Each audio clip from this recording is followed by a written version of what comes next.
É ciência. É nutrição.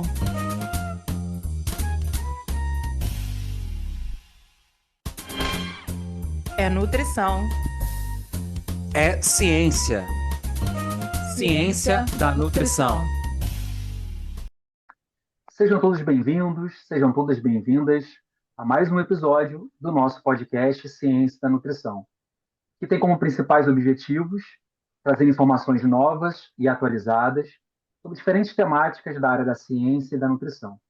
E o que a gente espera com isso é que, de fato, essas informações possam impactar o dia a dia de vocês e fazer parte dos seus hábitos nas suas escolhas alimentares. A gente queria muito agradecer a todos vocês que nos acompanham. Para você que chega hoje pela primeira vez, nos acompanhe nas redes sociais. Se você está acompanhando a gente pelo canal do YouTube, marque as notificações, se inscreva no nosso canal. Isso é muito importante para a continuidade do nosso projeto. Hoje é uma temática que nós estaremos aqui para o nosso podcast, que é uma temática, eu posso dizer, talvez uma das mais importantes, uma das mais crescentes atualmente, que vai falar sobre do prato ao intestino.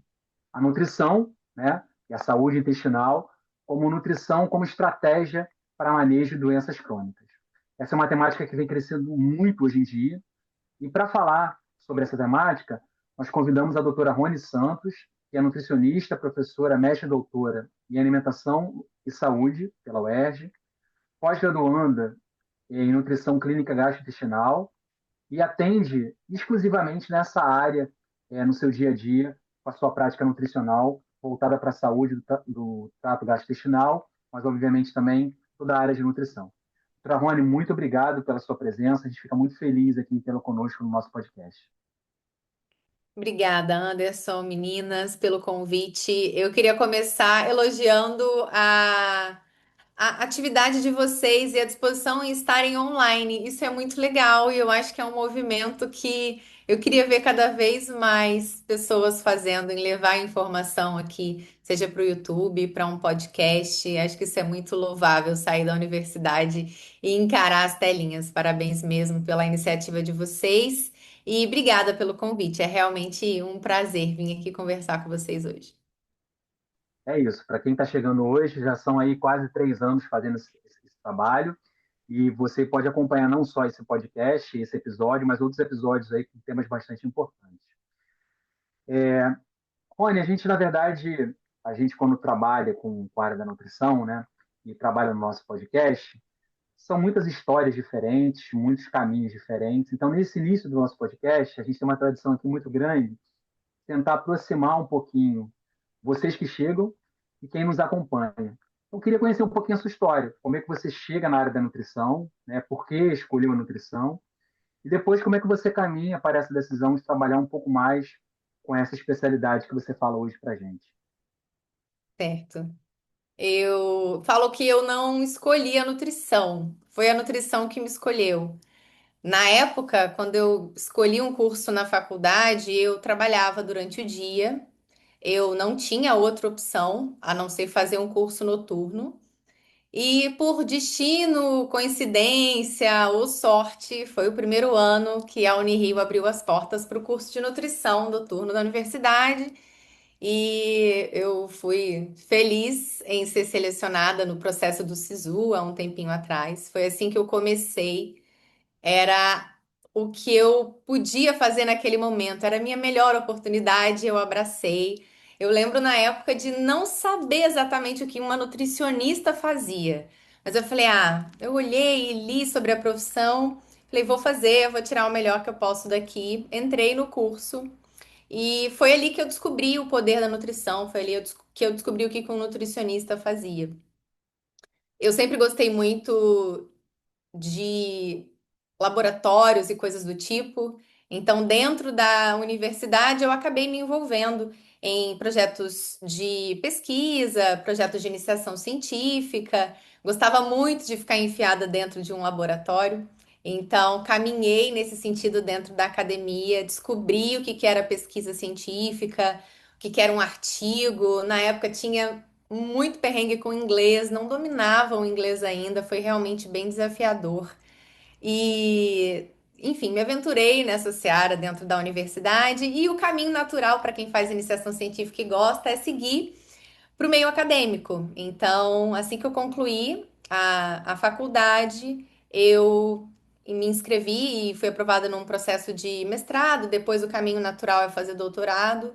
Então, trabalhei um pouco com a pesquisa na área, não ainda de intestino. Naquela época, eu pesquisava muito a relação dos compostos bioativos dos alimentos em algumas doenças, especialmente o câncer com a minha orientadora, que é a professora Daniele Ferraz, que foi quem abriu as portas para mim na UERJ. Então, passamos ali 2 anos de mestrado, mais 4 de doutorado estudando isso.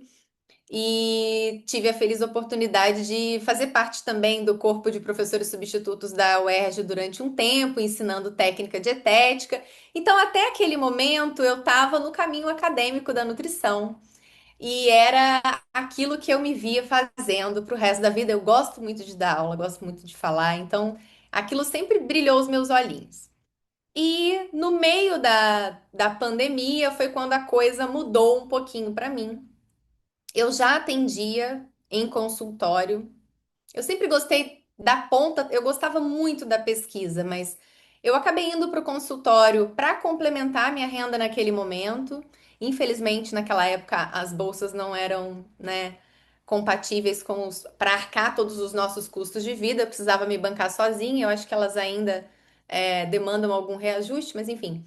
E ir para o consultório para complementar a minha renda na faculdade. E depois da pandemia, quando tudo fechou, eu migrei para o online também. Eu precisava migrar para o online, comecei a atender os pacientes aqui na internet.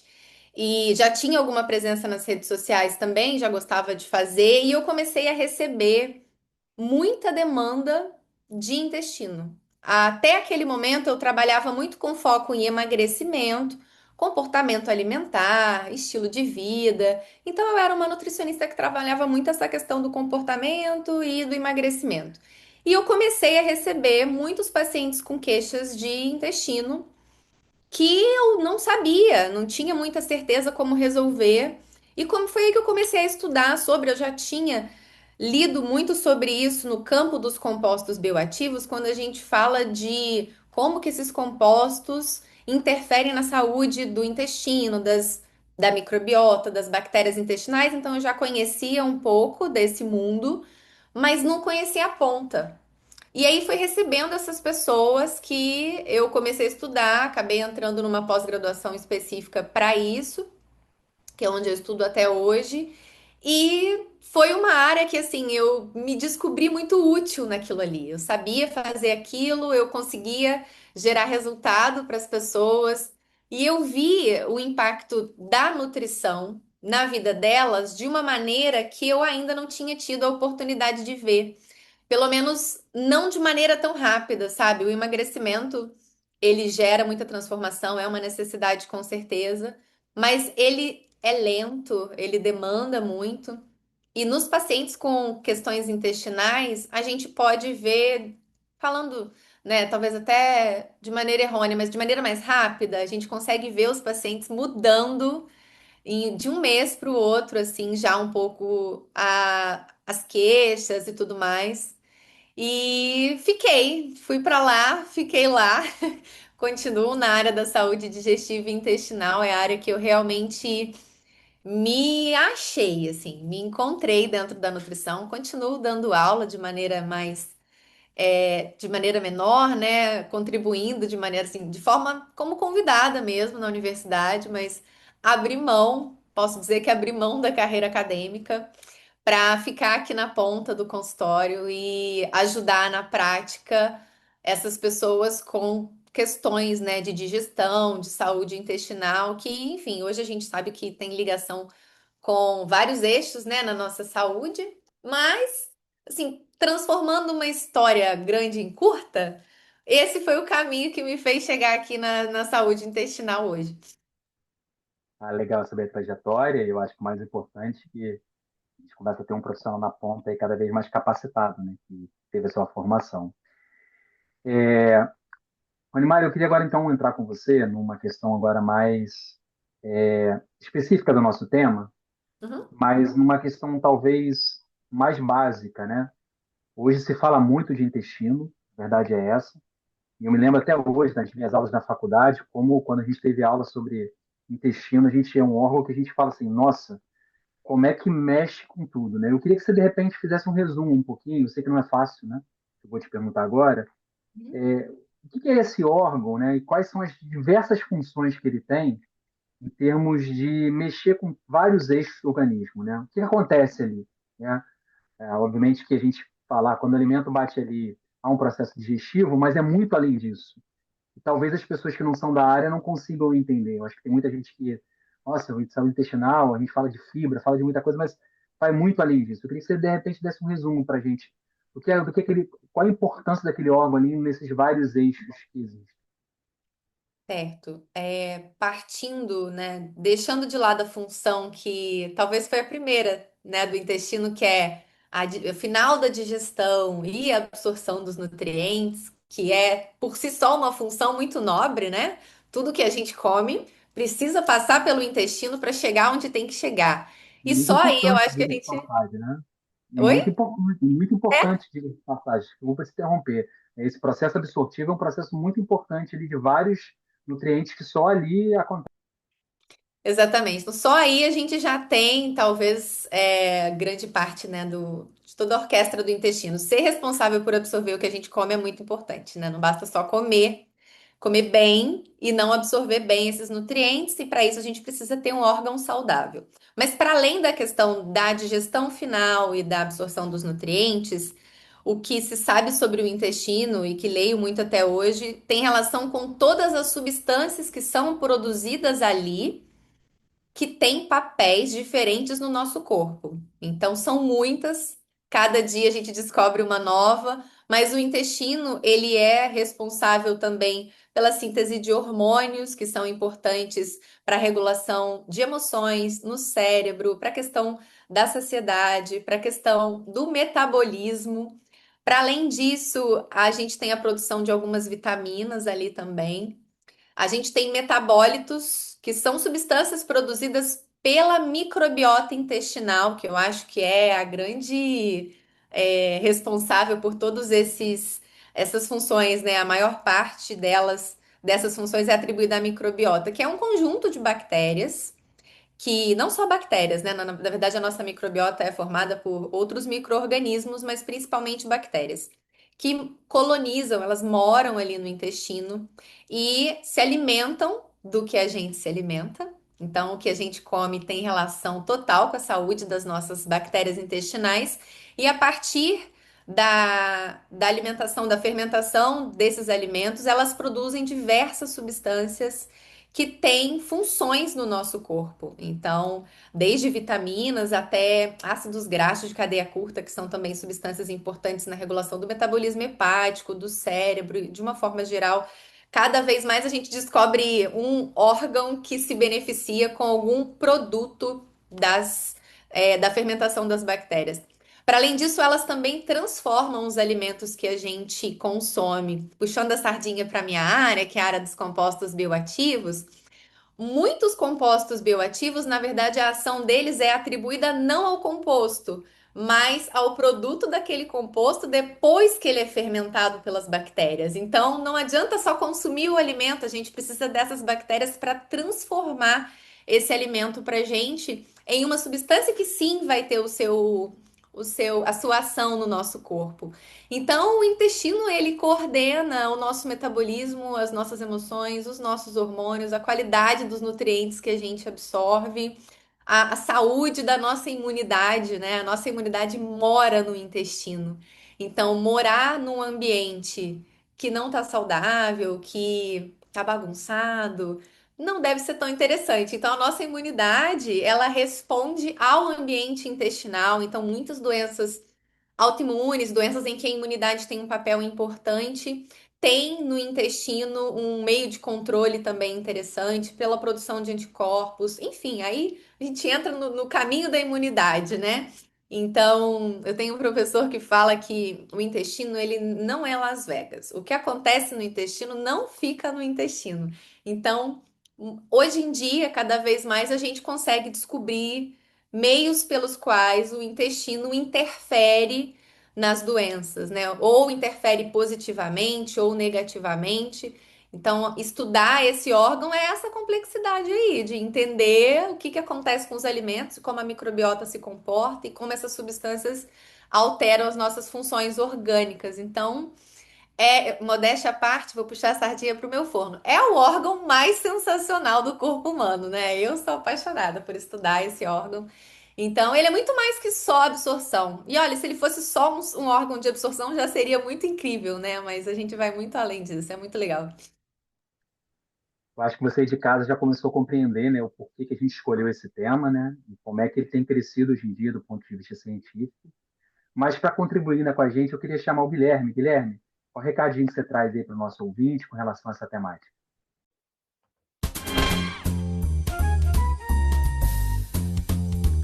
Olá, professor Anderson e professora Manuela, e sejam muito bem-vindos nossos queridos ouvintes do podcast Ciência da Nutrição. Hoje, a indicação de leitura é um artigo desse ano, publicado em 2025 pela revista Nutrients, intitulado O impacto prejudicial dos alimentos ultraprocessados no microbioma intestinal humano e na barreira intestinal. Esse trabalho de revisão examina o impacto dos alimentos ultraprocessados no microbioma e na barreira intestinal, destacando a disbiose e o aumento da permeabilidade, associando suas causas e efeitos comuns e possíveis formas de contornar esses quadros. Quanta informação de qualidade, né? Para saber mais sobre este e outros temas, acesse nosso site www.cienciadanutrição.com.br, tudo junto e sem acento, para conferir nossas indicações. Obrigado. Obrigado, Guilherme.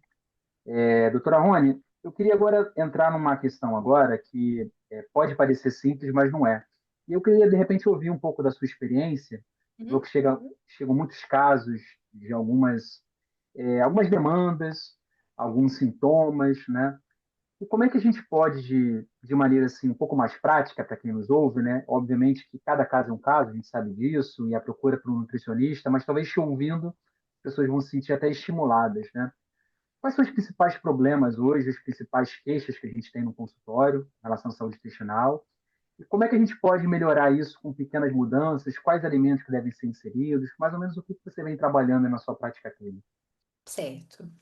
Essa é uma pergunta muito boa. Fiquei feliz que você trouxe a questão sintoma na nossa conversa. Primeiro, porque a gente só vai saber se o nosso intestino está bem ou não pelos sinais que ele nos dá. E o nosso corpo, ele foi feito para trabalhar em silêncio. Então, assim como a gente não ouve o cérebro, não presta, não ouve o coração, a gente não ouve o joelho. Quando ouve, tem algum problema acontecendo com esses órgãos, né? O intestino, o estômago, né? Todo o trato digestivo também foi feito para trabalhar em silêncio. Mas existe muito tabu em torno dos sintomas intestinais, existe até um pouco de medo ou vergonha, talvez, de falar sobre cocô, né? Qual é a qualidade? Como é que tá? Como é que não tá? Você vai ou não vai? Então, a gente vai saber se o intestino está saudável quando a gente passar a ouvir melhor os sintomas e mais que ouvir, a valorizar os sintomas. Porque o que eu ouço muito é: Rony, eu não tenho nada, é só gases. Não, tá tudo bem. Eu tenho um pouquinho de diarreia lá 2, 3 vezes na semana, mas não é nada. Ah, refluxo? Eu tenho. Às vezes eu sinto que a comida sobe, eu sinto aqui uma queimação, até uma tosse na garganta. Mas isso não é nada demais. Ah, eu fico sem ir ao banheiro lá 4 dias, mas eu tomo um laxante e eu resolvo. Eu sinto, Anderson, que a gente normalizou um pouco esses sintomas. Então, eu queria começar por aí, assim. Claro que é normal produzir gases, né? Todos nós produzimos gases normalmente ao longo do dia. Mas se isso te incomoda, se isso te envergonha, se você sente que não controla, se a barriga vive distendida, se a sua relação com o banheiro não é boa, você vai, mas sente que não fez tudo o que você precisava, ou precisa de manobra, seja de medicamento, seja de outras manobras alternativas para você conseguir evacuar. Se você come e sente que a comida ficou presa, os pacientes falam muito, o estômago alto, a sensação da comida presa, o empachamento. Todos esses sinais são sinais de que tem alguma coisa ali de errada com a sua digestão. Então, é com essa a demanda que os pacientes chegam. Eles conseguem identificar esses sintomas, aí eles descobrem que não é natural, natural não é a palavra, não é normal ter tantos gases, não é normal o intestino ficar muito solto ou muito preso, não é normal ter dor, às vezes eles têm dor abdominal. Em algum momento eles entendem que não é normal, isso quando eles ainda não têm o diagnóstico de alguma doença, né? Mas começa por aí, eles identificam esses sinais, eles entendem que não é normal e aí eles chegam. Alguns já chegam com diagnóstico de alguma doença, alguma coisa relacionada ao intestino, e alguns não têm diagnóstico. E aí a gente encaminha esse paciente para um médico, geralmente gastroenterologista, porque a nutrição não faz diagnósticos, a gente apoia o tratamento.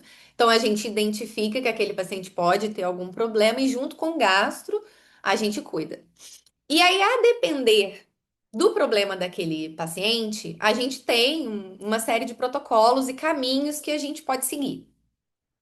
Mas falando assim de maneira muito simples, no sentido de que desconfiei que eu tenho esses sintomas, Rony. Tenho gases, eu tenho um intestino que não funciona bem, eu sinto que eu fico arrotando a comida, minha digestão não é boa. Eu entendo que o primeiro caminho daquele paciente, Anderson, é arrumar a base. Porque antes da gente falar de doenças associadas e tudo mais, é preciso entender o que que essa pessoa come. Porque é difícil você manter o estômago e o intestino funcionando bem se a nossa dieta tem muito industrializado. Se a gente consome, né, muitos produtos de pacote, né? Então tem muita coisa que o nosso corpo não foi feito para digerir, para processar, ele ainda não sabe processar isso direito. E também com não só com o excesso de industrializado, mas com a falta de alimentos que curam. Então, às vezes é um paciente que não consome tanto industrializado, mas você vê que a dieta dele é a base de arroz, batata, frango. Então, não tem as fibras que são a comida das nossas bactérias, né? A gente falou delas lá na primeira pergunta. Então, esse caminho primeiro passa por arrumar a casa. E eu falo por experiência, a casa da galera anda muito bagunçada. É o estilo de vida que a gente tem vivido, é muita correria, a gente tá com um tempo curto e com certeza isso impacta na comida. A comida ela virou. Primeiro eu faço o que eu tenho que fazer, se der tempo, eu como, né? E quando a gente vai pegar um carro e vai sair dirigindo, primeiro a gente bota o combustível para depois sair dirigindo o carro. Então falta a gente colocar a comida nesse lugar do, peraí, primeiro eu vou comer, porque assim eu trabalho melhor, porque assim eu produzo melhor, porque assim eu consigo dar atenção para minha família, etc. Então eu sinto que falta primeiro arrumar essa base no conceito de reduzir ao máximo o que você come que vem de pacote, no sentido de inserir mais vegetais, mais frutas, mais legumes, mais água. A gente não bebe água mais, né? É um nutriente, é um nutriente. A água é um alimento essencial para o funcionamento do intestino. Regular também o sono, que impacta na qualidade da nossa digestão. E regular não só o que a gente come, Anderson, eu vou além. Regular como a gente come. Os meus pacientes, a maioria, eles não mastigam mais, que é algo tão básico, mas assim, tão básico, e a gente deixou, duas mastigadas e engole, a gente tá sempre correndo, né? Então, às vezes, é um paciente que ele até tem hábitos bons, razoáveis, não come tanto industrializado, tem uma boa oferta de fruta, verdura, legume, mas ele não mastiga. E aí, porque ele não mastiga, ele não digere tão bem, porque ele não digere tão bem, ele pode ter sintoma digestivo, ele pode fermentar mais, ele pode ficar com a comida mais tempo ali no intestino.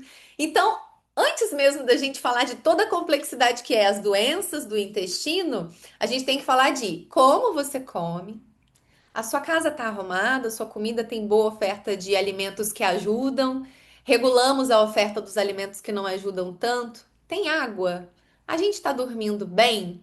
Esse é o primeiro caminho para quem está escutando e acha que tem algum problema. Escutou, tem algum barulho? Vamos ouvir, porque o intestino, o estômago foram feitos para trabalhar em silêncio. Ouvi um barulho, tá? Deixa eu olhar para minha base. Como é que tá a minha base? E aí sim, depois que a gente arruma isso tudo e não tem sucesso, aí a gente pode entrar no caminho de encaminhar para um médico, de entender se tem alguma doença que às vezes ainda não foi diagnosticada. Mas se eu fosse fazer uma estatística dos meus pacientes, tá? 40, 50% para aí. Nessa coisa do vamos comer direito, vamos mastigar, como é que tá a sua comida, como é que tá a qualidade. Eu sinto que é muito por aí. Eu não sei se eu respondi a sua pergunta ou se eu já me alonguei demais, mas eu sinto que é isso que é o caminho, sabe? Não, é exatamente isso que eu fiz questão de perguntar, porque às vezes a gente acha que tem muita novidade, a gente vai falar sobre elas daqui a pouco, mas existem situações básicas e mudanças de hábito bem simples, né? E no caso do intestino, como você falou, ajudam muito nessa saúde intestinal. E agora eu queria caminhar para esse outro lado, né? A gente tem um podcast chamado de Ciência da Nutrição, e você, obviamente, como especialista, é uma pessoa que estudou bastante isso. Queria agora saber um pouquinho das novidades, né? O que você tem hoje e passa muito para uma área que você estuda, que é a parte de compostos bioativos, dessa relação hoje da utilização dessas substâncias, né? Que a ciência tem mostrado, e aí sim, nessa relação um pouco maior com as patologias relacionadas à doença intestinal. Em composto bioativo, e aí a gente tem, né, uma gama de alimentos que contém essas substâncias, que são, né, compostos bioativos são produtos produzidos pelos alimentos que são, que têm funções que vão além de fornecer nutrientes e calorias. Tem alguma função associada a algum fim, por exemplo, são anti-inflamatórios, são antioxidantes, são pré-bióticos, né? Ou seja, são consumidos pelas bactérias. Então, esses compostos bioativos estão presentes nos alimentos naturais. Então, a gente pode dar alguns exemplos: cenoura, alho, cebola, chá verde, puxando para o meu forno, né, que estudei chá verde, uva. Então, os alimentos naturais, frutas, legumes, verduras, azeite tem composto bioativo, tudo que vem das plantas contém esses compostos. E mais uma vez aí a importância de manter uma alimentação rica nesses alimentos, não só pelas fibras lá da microbiota, mas pela variedade de composto bioativo que a gente tem, que tem funções em várias doenças, não só no intestino, mas os estudos mostram funções dos compostos bioativos em muitas outras doenças, em câncer, em doenças cardiovasculares e por aí vai. Mas falando de intestino, geralmente as funções são locais, então ele faz alguma coisa ali no intestino, ou ele é consumido pelas bactérias e aí esse consumo gera um produto novo que vai ter outra função. Então, em composto bioativo e microbiota, saúde da microbiota, talvez o que eu mais prescreva, o que eu mais leia, né? Os que eu mais leia são a curcumina, que é do açafrão da terra, que é um pré-biótico, é fermentado pelas bactérias e tem ações interessantes na modulação do intestino. Muito se fala do resveratrol da uva, também nesse sentido. Muito se fala do gingerol, do gengibre também. Então, talvez esses sejam os três mais que eu mais leio, que eu mais estudo, mas não são os únicos. São só aqueles que eu mais leio. Mas com certeza tem outros compostos, berberina, que também ajuda muito na questão do intestino, no combate até a supercrescimento bacteriano, a SIBO. Então, temos muitos compostos que têm ação.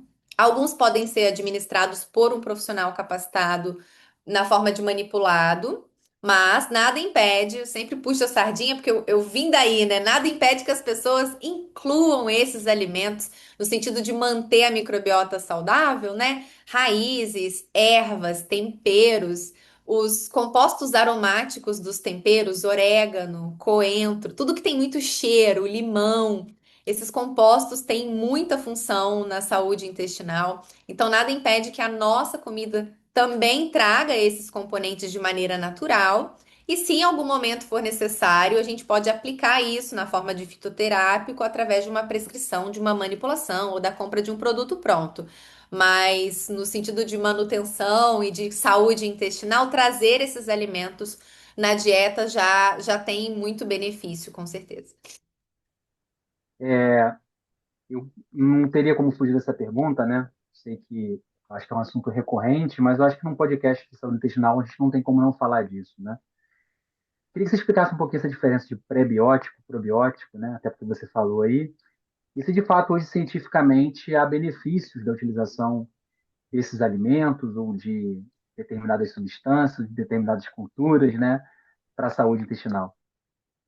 Beleza, vamos. Eu gosto de, falando assim, muito de maneira muito simplista, tá? Eu gosto de falar que o pré-biótico, pré vem primeiro, é a comida da bactéria. Então, são todos aqueles alimentos que serão fermentados. A gente não digere tão bem. Então, eles passam pelo estômago, pelo intestino, pela primeira porção do intestino e chegam lá onde as bactérias moram, né? A maioria, pelo menos, que é o intestino grosso. E ali, como eles não foram digeridos, eles podem ser consumidos por essas bactérias e assim eles mantêm elas saudáveis. Geralmente são fibras, são carboidratos, a maioria dos pré-bióticos. Então, o pré é a comida da bactéria. O probiótico é o bicho em si. Então, o probiótico é uma determinada cepa, espécie de bactéria que tem efeito comprovado na saúde intestinal de maneira geral. E aí tem uma coisa muito legal, que é um erro que eu vejo a galera fazendo na prática. Não adianta a gente suplementar o pró, que é o bicho, se a gente não tem o pré, que é a comida. Senão a gente vai ficar tomando probiótico de maneira indiscriminada e não haverá substrato, comida para sustentar esses bichos, essas bactérias. Então, a comida é o pré, o probiótico em si é o pró, e hoje já tem o pós-biótico, que são os produtos que a gente falou lá na primeira pergunta. As bactérias secretam substâncias importantes para a saúde do intestino e do corpo. Então, essas substâncias, o butirato, por exemplo, que é uma substância produzida por essas bactérias, elas já são também comercializadas na forma de pós-bióticos. Então, também é uma possibilidade. Pós-bióticos, parabióticos, eu também já vi esse termo em alguns estudos, no sentido de que, deixa eu fazer uma correção. O parabiótico é o que a bactéria produz. Então, já é o que a gente pode trazer de substrato. O pós-biótico seria no sentido, muito parecido também nesse sentido, mas, por exemplo, administrar uma cepa que não tenha que não esteja viva, que não esteja viável. Então, também é uma possibilidade lá na frente, né? De administrar a comida, a bactéria em si, pedaços dessa bactéria, fragmentos dessa bactéria ou produtos que essa bactéria produz. Então, a gente tem todas essas possibilidades. No sentido de o que fazer, como fazer, quando fazer, isso depende muito de cada caso dos pacientes. A gente tem na literatura casos muito consolidados, assim, que tem bastante evidência robusta no sentido de que a administração de probiótico, falando da bactéria, será eficaz. Então, é o caso, por exemplo, na constipação, é o caso na diarreia. São situações em que a gente tem evidências muito robustas, que nos dão indícios de que é uma suplementação segura e eficiente. Cada vez mais, a gente vê artigos saindo muito cepa específicos. Então, esse bicho para esse desfecho, ou esse conjunto de bichos para esse desfecho. E nesse cenário, a gente tem que olhar um pouco da robustez, talvez, desse trabalho para entender se, como nutricionista, como profissional, vale a pena ou não administrar esse tipo de probiótico. Então, avaliando o tamanho do estudo, as evidências, quantos estudos existem naquela área, quantos trabalhos chegaram na mesma conclusão. O tipo de estudo, às vezes, é um estudo que é feito em animais ainda, então não tem tanta evidência quanto um estudo que foi aplicado em humanos. Então, considerando essa novidade do cepa específica, tem sim trabalho já, alguns estudos clínicos para algumas situações, algumas doenças, alguns bichos, algumas bactérias específicas para determinadas condições. Existem alguns ensaios clínicos sobre isso.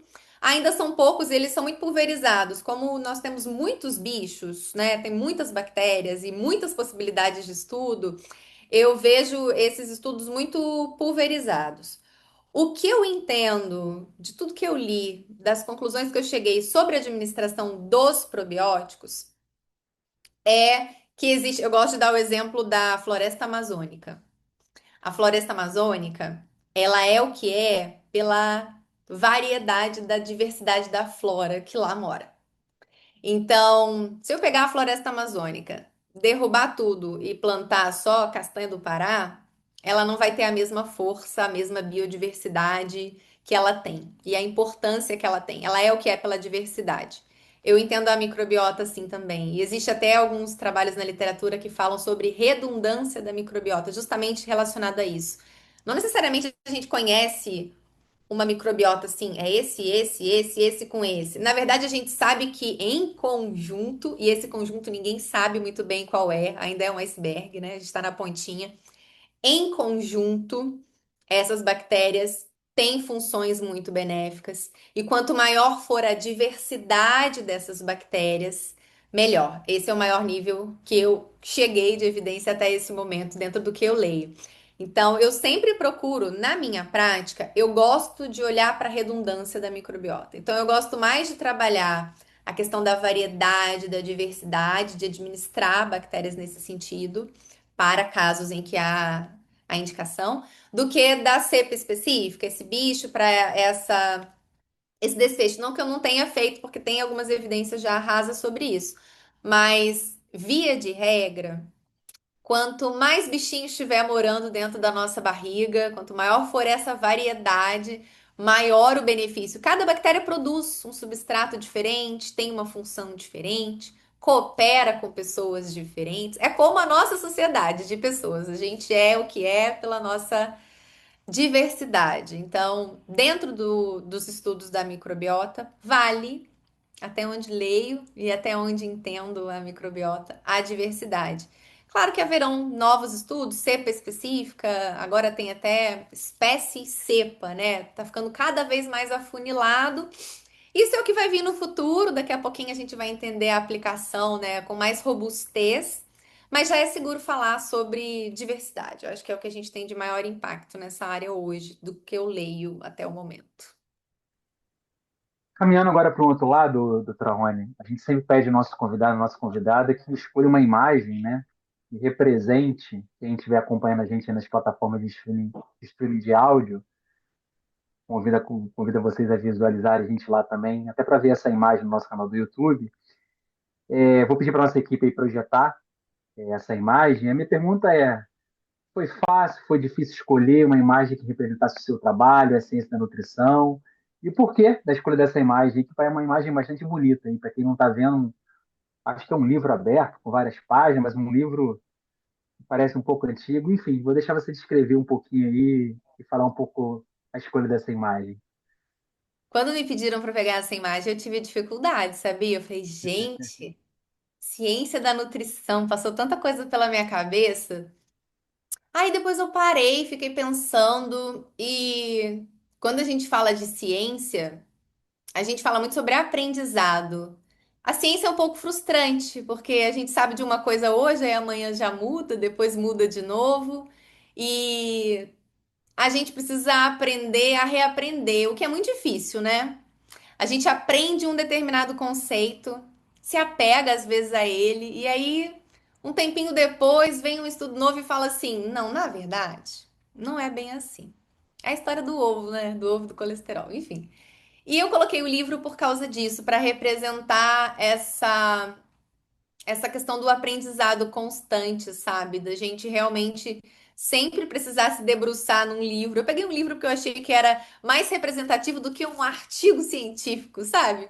Mas nesse sentido de que, assim, a ciência da nutrição, para mim, é a capacidade que a gente tem de sempre aprender e, mais que isso, de reaprender. O que é muito mais difícil. É muito mais difícil reaprender do que aprender. Isso é um desafio, mas eu entendo a ciência como essa nossa capacidade, sabe? Infelizmente, quando toca essa musiquinha, tá falando que a gente tem caneta finalmente. Nossa, o nosso barato. A verdade é essa, doutora Rony. Tenho certeza que quem está em casa, como eu aqui agora, fez aquele gostoso. Ai, que pena. Mas o papo estava muito bom. E eu queria muito agradecer a sua presença. Foi um bate-papo. Mas antes de passar a palavra para você, eu queria chamar a Milena. Milena, Relembra pra gente onde é que as pessoas podem encontrar a gente, relembra os nossos canais de comunicação. Olá pessoal, aqui é a Milena e estou passando aqui para lembrar que as nossas redes sociais estão literalmente a um clique de você. Para nos encontrar nas redes como YouTube, Spotify, Instagram e TikTok, basta pesquisar por @podcast Ciência da Nutrição. O nosso podcast também se encontra no Spotify. E você também pode acessar o nosso site através de podcastcienciadanutrição.com.br. Lá você vai encontrar mais informações sobre esse e outros episódios. Obrigado, Milena. Doutora Rony, eu queria agradecer muito a sua presença novamente. E vou te passar a palavra para as suas considerações finais, para as pessoas que você quiser divulgar, se você quiser falar, espaço aberto, para vocês. Queria agradecer a todos vocês pelas perguntas. É sempre bom poder falar do que a gente adora e eu nem gosto de falar, então fico aqui aberta para novos convites. Vai ser um prazer vir aqui conversar com vocês. Queria agradecer também a todo mundo que está escutando a gente até o momento, porque se tem uma coisa rara hoje em dia é o tempo das pessoas. Elas não têm tempo para mastigar, então se elas estão aqui ouvindo um podcast eu já fico muito feliz. E quero deixar esse recado final, que a gente precisa voltar para a base na nutrição, principalmente no intestino. A gente está deixando algumas coisas para trás e voltar para a base vai nos ajudar. Obrigada a todos. Bem, como é tradição aqui, a gente sempre gosta de deixar o nosso convidado no final uma ajuda. Uma palavrinha que ilustrou o nosso podcast hoje. Uma palavra sobre o nosso podcast? Uma palavra que ilustrou a nossa conversa hoje. Uma palavra que ilustra a nossa conversa. Saia justa? Uma palavra que ilustra a nossa conversa? Transformação, de repente? Pode ser? Transformação. Eu vou usar, na verdade, pode dizer organizador. Eu gostei muito da sua imagem, essa questão do livro aberto. Eu acho que a saúde intestinal ainda é uma coisa, como você falou, que a gente está aprendendo, reaprendendo, e de certa forma vai nos transformar. E essa é a ideia do nosso podcast, né? Deixar alguns assuntos bastante abertos, para que, de fato, essas informações novas e que vão ser transformadas e reaprendidas possam, como a gente sempre diz no início do nosso podcast, transformar, de fato, a sua vida. O intestino aí é um órgão bastante extenso, né? A gente não tem essa pretensão no nosso podcast de abarcar tudo, mas, de fato, é um órgão que tem uma importância muito grande. E a gente espera que o nosso podcast também, a partir de agora, tenha uma importância na vida de vocês que nos acompanhem, de vocês que continuem acompanhando nosso trabalho, marque as notificações. E muito obrigado por você ter acompanhado. Obrigado, Mário. Obrigado a você que nos acompanhou. Podcast Ciência da Nutrição.